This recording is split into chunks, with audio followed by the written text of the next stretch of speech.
అరే చెత్త గట్ల వారెత్తరు నీ గీడ ప్లాస్టిక్ గిన పడేసి పాడయ్యారు. పారేయకుండా బంగారం లెక్క ఇంట్లో దాచుకుంటారా అంటురులే.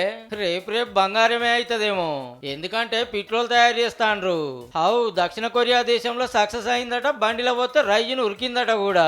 చెత్తతోటి ప్లాస్టిక్ తోటి వాతావరణం ఖరాబ్ అవుతుంది, ఏం చేస్తే బాగుంటుందని నెత్తెంటికెళ్ళి తెల్లబడ్డ సైంటిస్టులు ఏళ్ల కమానం ప్రయోగాలు చేస్తే పెట్రోల్ తయారైందని మురుసుకుంటా సాటింపేసిండ్రు.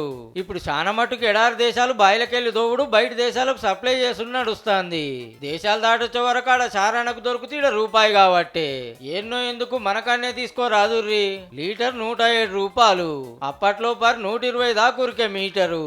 రేపటి నాడు ఎట్లుండేది తెలియదు. ఇంకో దిక్కు అరబ్ దేశాల సుత చిన్నగా చిన్నగా అడుక్కుపోయిందట. దినామిన్ని కార్లు బండ్లు పెరగబట్టే డిమాండ్ ఇంకింత పెరిగినా అంటే బండి కొనుడేమో కానీ అలా సమ్మర్ పోసుడే తిప్పలయ్యేటట్టుంది.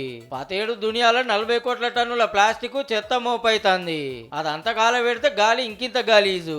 ఇప్పుడు ఈ ప్రయోగం సక్సెస్ అయింది కాబట్టి ట్యాంకుల పెట్రోల్ డీజిల్ తయారు చేసుకోవచ్చు.